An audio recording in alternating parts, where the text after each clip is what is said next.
And Dan's got, we're doing our bond issues, so he's got Moody's and, Yeah, at least wants you to. okay, are you ready? I'm ready if you are. Morning, everybody. Welcome to our Finance Committee meeting. The first order of business, if I can, my iPad to work here, is the approval of the minutes from, and it won't tell me, give me which date. June 18th. Thank you. Okay. Move to approve. Move to approve. I'll second. Second.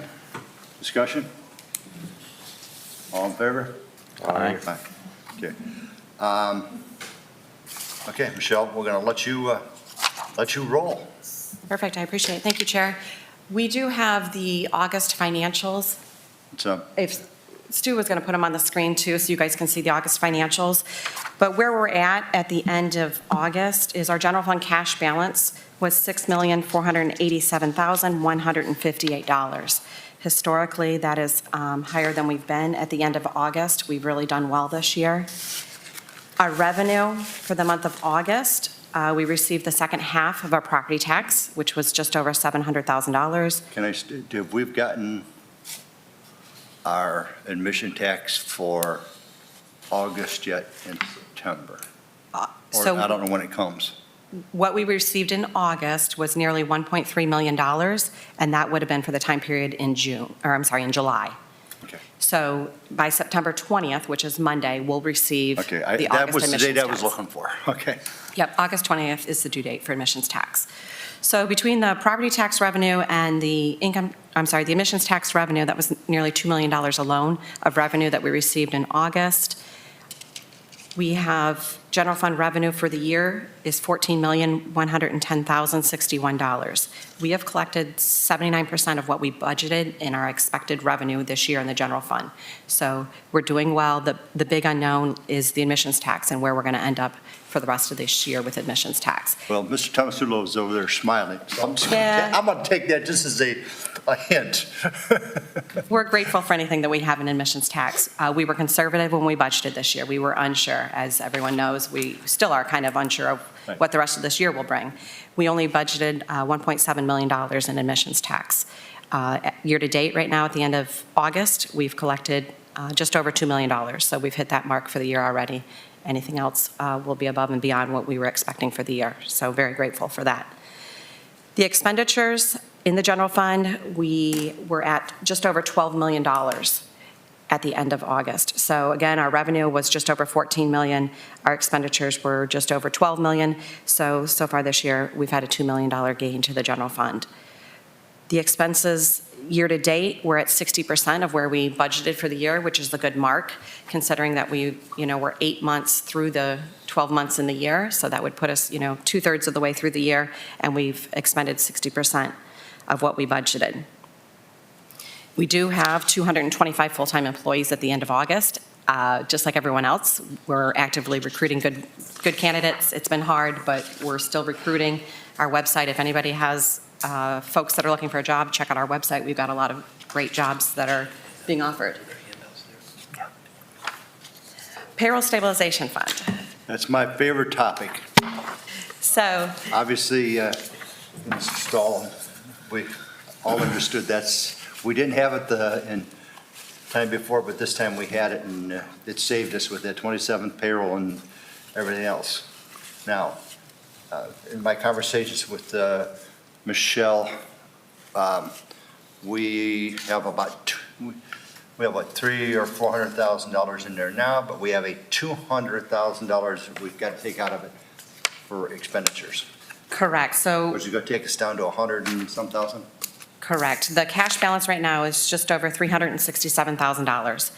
At this point, we have $227,537 that will be coming out of that fund here We know there are known expenses. of known expenses, so that would leave us a balance of $140,000 in the fund at the end of this year.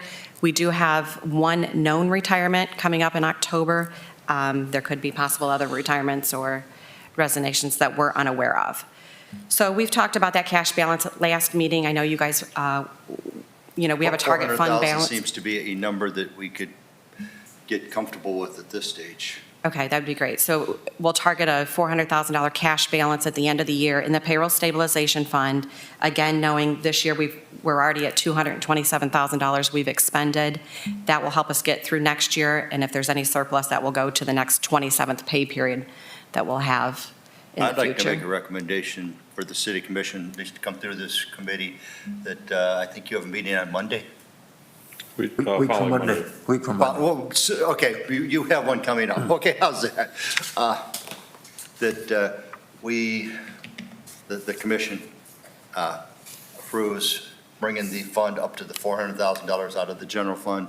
The money's there now. Let's get it back into that stabilization fund because we just don't know what's going to be happening. I'm not comfortable with it being down to the $100-some thousand mark, and So traditionally, we have made that addition at year end. If I recall correctly, Mr. Webster may recall better than that, but my recollection is what we've added to the payroll stabilization fund in the final budget that we approve at the end of the year. But I could be mistaken about that. Historically, I would tend to historically, agree we with have. that, Dennis, other than Yeah. when we're getting down to the $100,000 mark, it starts to bother me. And I don't have a problem moving it earlier. That doesn't- okay, it's just that's just a, I guess it's a thing that bothers me and the unknown out there. Okay, I don't know.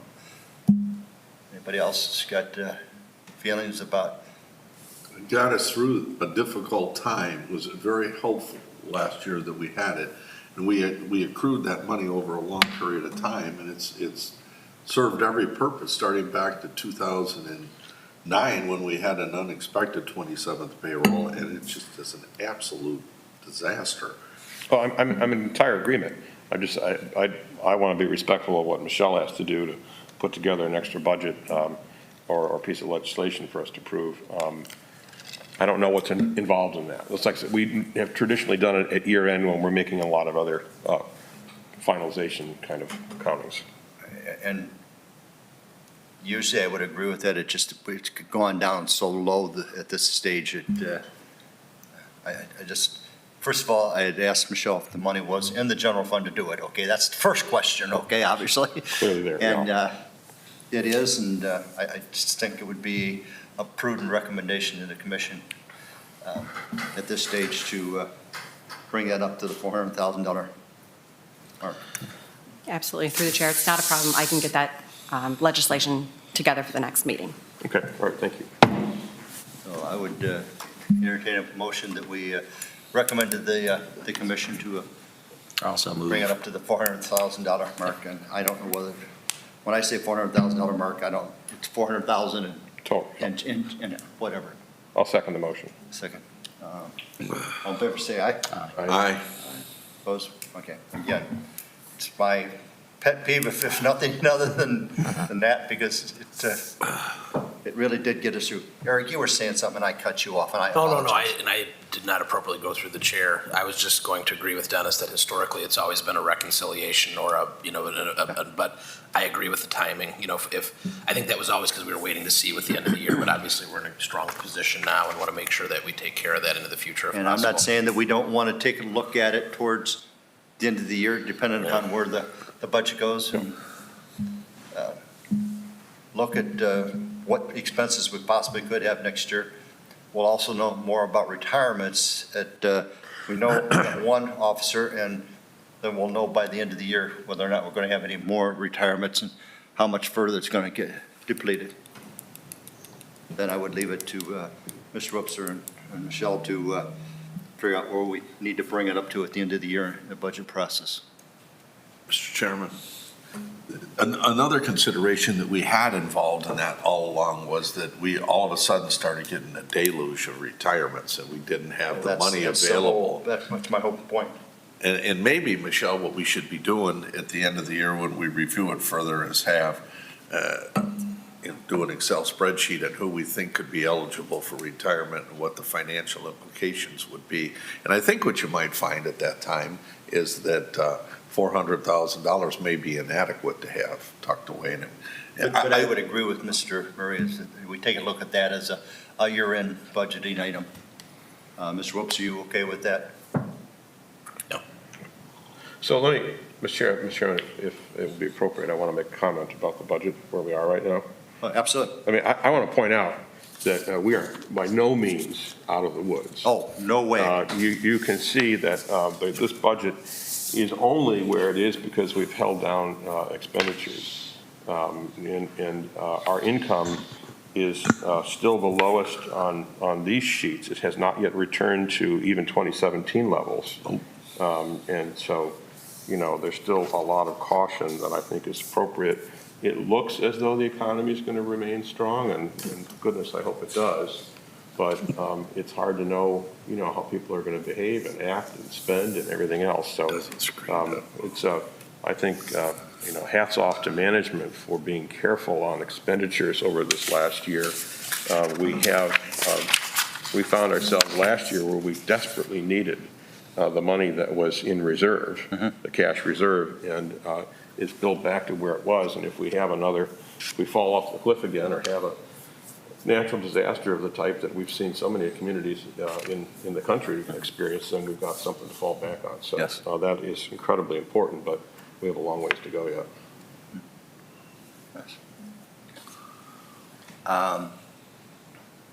Mr. Murray had asked a question about the court. I was a little surprised at your answer. I didn't realize the court had a probation fund. So that was something I got educated on too. I didn't see the answer yet. I'm sorry. I see. Okay.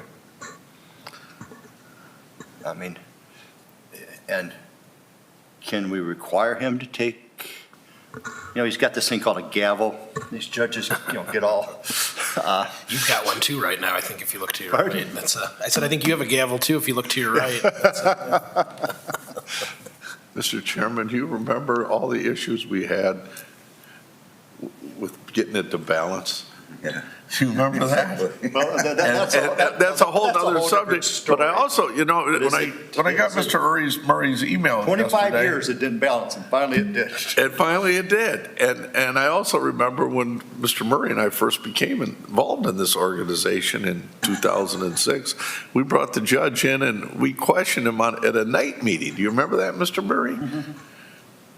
Yeah, vaguely. We had questioned him. We brought him in. It was like we were the jury, and he was we put him in the chair at the old commission chambers, and we went down to how much you spend on pencils and paper clips. Okay, but I guess my question, and I appreciate, where you were going, Saul, but is that at the discretion of the judge whether he uses it or not? Because again, I think, Ms. Murray, your point is, obviously, income has dropped substantially, the expenses are up. I mean, is this something we can require him to use, or is this strictly at his discretion? I think we need some more direction from the law director to answer that question. But what I at least get the question out to get answered, I would agree with that. We have historically had a good collaborative relationship with the court. Oh, yeah, very good. And I think it always works out somehow or another once we start raising the issue. I mean, it wasn't that many years ago where they would run a perennial deficit. Yes. And so we made some noise about that and objected, and so the court took care of that. But I'm disappointed that expenditures haven't been reduced at the court to somewhat realign themselves with revenues. Through the chair to Mr. Murray and everyone else, that we have had conversations with Kim at the clerk, and like we said last meeting, she is great to work with. She's aware of it. I sent her the same spreadsheet that I sent out to you guys. She's on top of it. We'll make adjustments. It has been a verbal conversation that they're going to work with that to make sure that the general fund is not covering their expenditures. But as far as, doing drastic cuts to their budget, I don't have that power, unfortunately. So But I think, we got to have a good working relationship with them. I don't think any of us at this table really has the power. It begs a question to be answered. I'll follow up with Brendan if that's okay. Sure. Okay. That's, I think it'd be very good. Very good. If there's nothing else on the financials, I have a couple other items to Okay, go ahead. touch on. Okay, I don't, okay. I've got my list here, I'm sorry. go ahead. I get up too early in the morning, I drink too much coffee, okay? I got my list here. I've always preached that, the bond rating is so critical for the the city and what it saves is substantial. Dealing with the hospital and our bond ratings, and I mean, just a slight move up is incredible. And Michelle, I'll let you go from there. I apologize for stealing your thunder, but man, I saw that and I smiled from ear to ear last night. Correct. So we had our various purpose note issuance. It's typically been an annual issuance. We had $7,290,000 one-year note that we issued yesterday. The winning bidder was Piper Sandler, and our net interest cost was 0.265%. Free money. Pretty much. So we're very ecstatic with that news. That even tops what we had last year. Last year's net interest cost was 0.276%. So I was going to be happy, if we had a slight increase from last year, but we actually saw a decrease. So But I was Good news impressed for us. that we had 4 or 5 bidders, and they were all within a very tight range. Absolutely. Again, I sat in this chair a number of times that we couldn't find anybody to bid on them. correct. And again, it does have a lot to do with our bond rating and how we've been strong financially. The other thing I wanted to touch on is our audit. So it's an ongoing, 2020 will not go away. LGS, which is Local Government Services through the state of Ohio, they are working on our financial statements. They've had somebody on maternity leave, they've had people quit, they've had staffing issues like everybody else. Our financial statements are going to be in the review process at any moment. They have been working on them as much as they can. So our financial statements are not out yet. Once those are out, our audit can actually dive in further into the financial statements. Ray and Associates that does our audit, they have been in multiple times. They've been in, I think, 3 times already this year. They're in a good position, but they unfortunately are unsure of their timing going forward and when they can dedicate more time to come back to us because they're working on a lot of school audits right now. So as soon as we have an update on the audit, we'll get that out, but it seems like it's going to be yet later this year before we have the 2020 audit completed. And I had a meeting with them last week. They're doing all the interim work that they can possibly get done. You can't finalize something until you have a number in front of you. But Correct. like key controls and things like that, we went over and that they seem to be happy with that. So assuming the numbers are where they think they're going to be, I think they can get to it pretty quick. It's out of our control. As soon as they can get to it, they want it to be over like we do.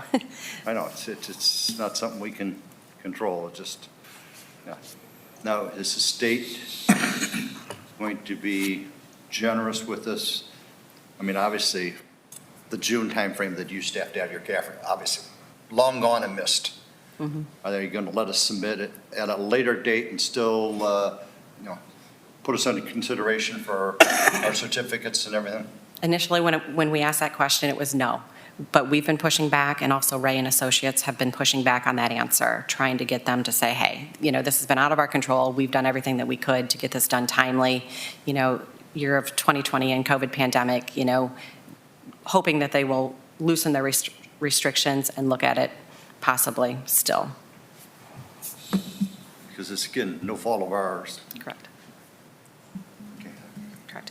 The other item I just wanted to brief you guys on is the RETA subpoena program. The letters have not been sent out. They're looking at a time frame, first week in November to send out those well, first of all, the non-filing letters will go out, and then the administrative subpoena letters will go out.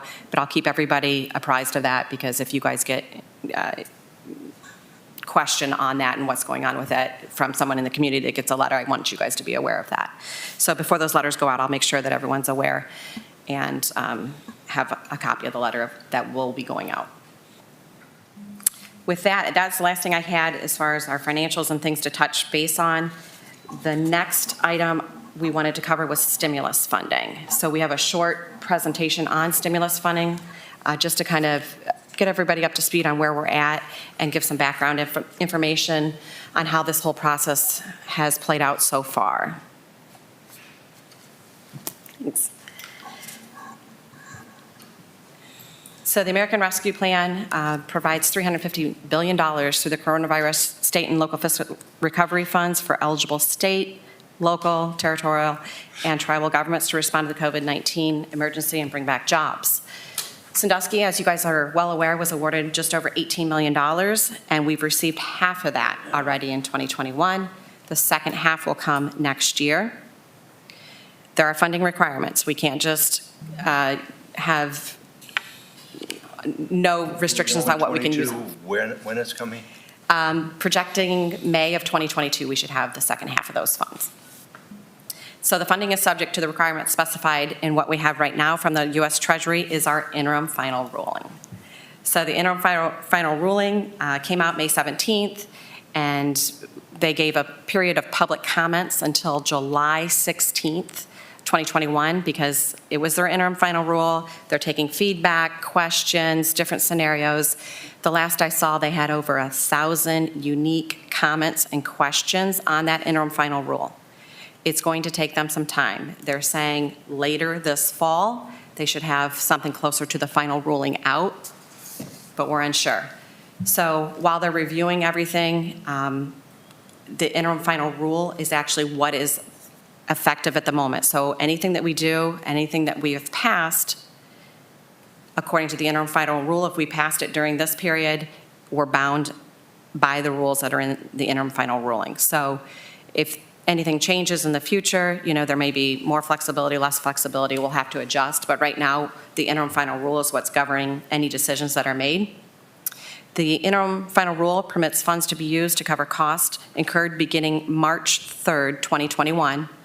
Funds must be obligated by December 31st, 2024, but we have until December 31st of 2026 to actually expend the funds. So we could promise something in December of 2024, but the expenditure has to be completed by the end of calendar year 2026.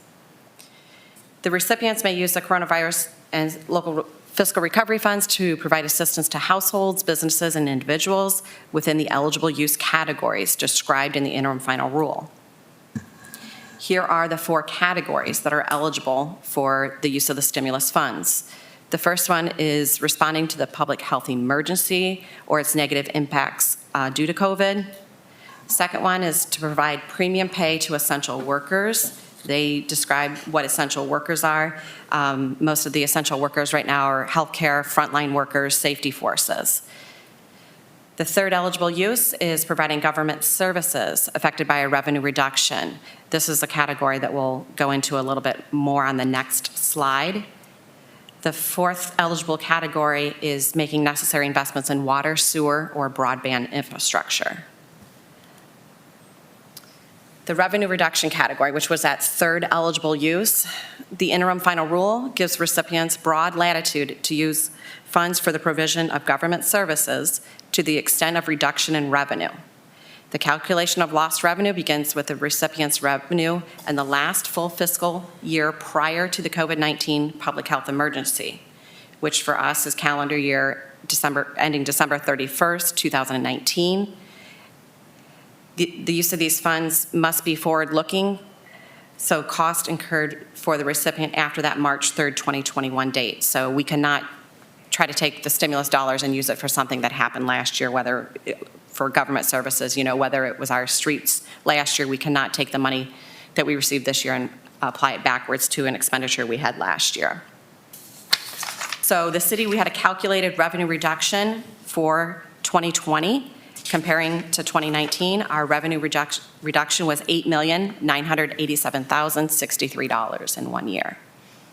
Future revenue reductions, they can be calculated at the end of each year. So at the end of 2021, 22, and 23, if we have additional lost revenue, we can apply those additional lost revenue funds to that $8.9 million currently lost revenue bucket and use those for eligible government services. And feel free to jump in, Eric, if you have anything. No, that's good. Specifically, the interim final rule has some listed non-eligible use of funds. We cannot take the funds and just deposit them into a pension fund. We cannot deposit them into the rainy day or financial reserve fund. So sorry, Al, it doesn't all go to payroll stabilization.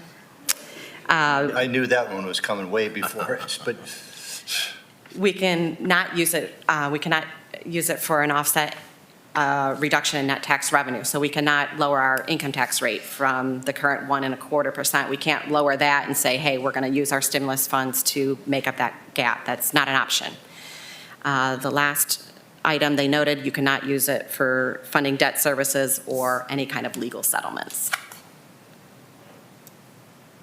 They have reporting requirements. We are considered a metro city, highlighted there in yellow. The interim report was due at the end of August, and that just listed the expenditures that we had through the end of July. Going forward, at the end of October is our first project and expenditure report that is due for expenditures that we've had, and that will continue quarterly until the stimulus funds have been utilized. So that could go on until the end of 2026 if we have funding that we're still using. So far, year-to-date in 2020, here's what we have committed. As you guys are probably well aware of, the Good Time Boat, we committed $100,000 to them out of our stimulus funds to help them get back up and running. We have committed $2 million to the local resurfacing program this year. And then we have some employees and fringe benefits that we have tied to the stimulus funds for this year. And this last slide how do is... we know which employees and just, I don't need the 5,000 page, but just, you go back, what is eligible? In other words, when you say some wages and fringe benefits, is it across the board or is it just, I mean, is it union, non-union, management, or is it just everybody? So the ruling right now lists, we can get our employment numbers back up to pre-pandemic levels. So January of 2020, we had 253 full-time employees. Currently, we're at 225 full-time employees. So we have, almost 30 employees that we could put back on our books as full-time employees and use stimulus funds if we wanted to. We are going to target general funded employees to use stimulus dollars instead of the general fund to help offset some of our costs in the general fund. One great example of this is 2 new police officers that we hired, 100% general funded. They are going to be paid through stimulus funding. We're hoping through the end of 2024 for those 2 new officers, which is great. And through the chair to the committee, our goal is to bring back a final recommended budget to the city commission at some point later this year once we see the final regulations. And in that, we'd have a total allocation that we would be putting for the replenishment of employees to get back to those full levels. So we can't give you that firm number today, but it's basically a certain amount per year that we want to dedicate towards offsetting salaries as our budget comes back to normal over the next 3 years from the stimulus. So it'll be pegged. So to Michelle's point, we know we were down 30 employees. Obviously, we're not going to fund all 30 of those employees when we bring them back through the stimulus. A lot of it's going to figure out where revenue comes in and what we think the gap is going to be between a fully staffed city and revenue, and we'll offset that for a few year period. But at some point, we'll have that specific number for the commission to consider. Mr. Chairman, I don't recall Michelle sent the interim rules out to the entire finance committee. I saw them at one point. I don't know if you sent them to the city commission or the finance committee. If you haven't seen it, you should take a look at them. The thing is a doggone Rubik's Cube. The task that management has in front of it to get all the parts in the right place, it's just something, maybe a Rubik's Cube is getting to be an old reference at this point in time. But you look at me like you don't know what a Rubik's Cube is. But. I do know what a Rubik's Cube is. And still fail. I gave up.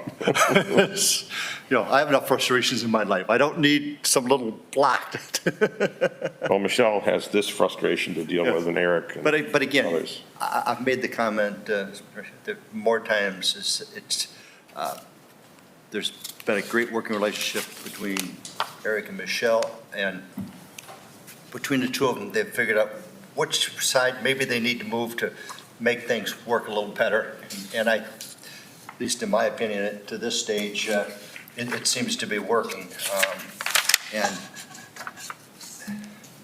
nobody least nobody in this room that I'm aware of, in any of their schooling had COVID in there, okay? I mean, this is something that is, I mean, even natural disasters and stuff like that, this is something that's, talk about learning on the fly. But I agree with you that there's a Rubik's Cube, it would be a good, And I'd be happy to send that out to everyone. I have it, in paper form and refer to it when we have questions. But yes, absolutely, I'll send that electronically out to everybody, so you guys can take a look. It's about a 40-page document right now, and I'm sure the final ruling is going to be a lot thicker than that. that's why I told you I wanted the Cliff Notes version. Put it on my weekend reading list. It'd be on your weekend. Said your. This last slide is just potential future expenditures. We're looking at strategic vision, streets and transportation, recreation, green space and neighborhood revitalization, and community projects. So as Eric kind of said, we didn't really have any final numbers or anything. Things are still changing, kind of waiting for more guidance also. And through the chair, I can speak to these a little bit. As far as the strategic vision, we received a grant last year from the Dorn Foundation for $25,000 that we're required to match to update the bicentennial vision plan, which we're now in the first year that wasn't actually realized by that plan. Our goal was to have it updated in time for when we sort of went off the page, but we continue to implement portions of that. But it's a modest amount that can be used to provide that match for the Dorn Foundation, so we can give ourselves some direction. The streets and transportation piece is basically right-of-way infrastructure, and the reason that we can't give more detail now is because we're still just determining how much will be eligible for that. But that $2 million that was put right into local streets, we want to continue to make significant investments in streets, our sidewalks, trees, waiting environments for our transit system are something that we've kind of underinvested in, and want to make sure we can bring some of that up to speed. Recreation, green space, and neighborhood revitalization is basically pushing as much of this funding as we can in a responsible way into neighborhoods, whether it's replenishing our housing programs, which had to be cut back because of issue 8, or not issue 8, but because of the pandemic, funding some of the capital projects for parks that we've been waiting, so we can take those off of our books. And then community projects is just looking at some of the projects that others in the community are doing civically and seeing if there are ways that we can provide support to them, particularly those that have been impacted by the pandemic and other issues. The one piece that's not here that will receive a significant portion of the revenue and is being worked out are basically stabilizing city services. So that portion that's going towards offsetting, bringing back employees. We also have specific amounts there to shore up city vehicles and facilities, which are, we've deterred maintenance on those existing facilities. But again, we're doing the best we can to be transparent as we go through this. We're just really waiting on details and kind of moving things around, but our goal is to get back as soon as possible in front of the city commission and bring some detail and flesh to these categories. But we just wanted to make sure we're transparent that we're trying to push the funds into these areas, and think that's where we'll have the biggest impact on Sandusky and its neighborhoods going forward. Area we've not had any conversations in a while is sewer and water, and I happened to notice something in the paper, I think it was this week, where we're expanding. Aaron would have to tell me what we're expanding, but we're expanding something. Are we able to put in those funds? Because obviously that's going to cost some money. It's EPA mandated. We're taking a close look at sewer infrastructure in particular and broadband infrastructure. They could very well likely fit into this, but we don't have enough detail yet to be able to respond. I just wanted to bring it on the table. We have not talked about sewer and water for a while, and I just don't want to see two gentlemen in this room get hung when they have to raise rates all of a sudden. Well, Mr. Chairman, if I may, I mean, the increase in water and sewer rates is not unique to Sandusky. It's nationwide. If you read, we're actually in pretty good shape compared to a lot of communities. We've made the investments, and we have a plan that's been approved by the EPA, and we have a way out of where we are. Okay. And so, I know that there are a lot of that everybody likes to complain about water and sewer rates. It's just one of those things. You wish you didn't have to pay for it because you think it seems like water ought to be free, but of course it's not. And and we know how important that is to the local economy as well.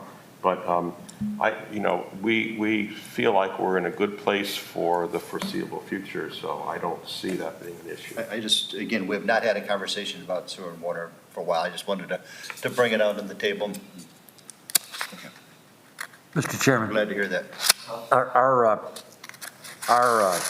engineer at the time, Aaron Klein, spent a great deal of time baking in many of the EPA mandates that we knew were coming, and they range in the millions of dollars. Those, our cost on that, many of those were already baked in to the relatively dramatic rate increases that we were forced to go through because of a lack of raising rates for more than a decade. Right. And I'm not here to say, I don't think any of us want to say no new taxes or no new sewer or water rate increases. You never have that luxury. But as we all know, the EPA is the one driving this boat. We have been, our engineer has been very long looking towards baking those rates in. So I'm confident that we have a plan for going forward with that. And it's unfortunate with the EPA, it's kind of a wait and see also. That's, Mr. Murray and I met with him a few years ago because we never had a capital plan, and I think Aaron's done a very good job of putting the capital plan together, okay? Something I haven't seen for a while, so I don't know if that's something maybe next time or time after, if we've got some time, that he could, share some of that with us. And Through the chair to the committee, we've actually begun, we did delay the capital budget or 5-year plan last year just because our finances were so up in the air and we were looking to freeze as much as we could. But we've actually started that process for next year. We usually do that in the first quarter of the year. So I think Aaron would be happy to come back and talk about where we're at. Part of what we're waiting on is figuring out how much of the stimulus can be dedicated to some of those projects. And so as soon as he has that, he'll be able to hit the ground running. But my guess is we'd be able to get back to it at some point in the first quarter of 2022 and talk about that year's capital budget and the projections, at least, for future years. Good. I just want to make sure we still have, and Aaron's doing a great job. I know he's got his eye on the ball, but just wanted to bring it and let the general public know that we're looking at it too. That's great. That's all I had.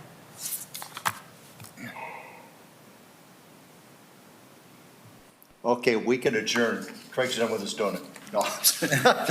Hey, actually, I did some chicken scratch today, too. And I asked a decent question. See, what would a finance committee meeting without Mr. Mickles talking to me? And I do show up. Yes, you do. Does anybody have anything else they want to bring up for the committee or anything?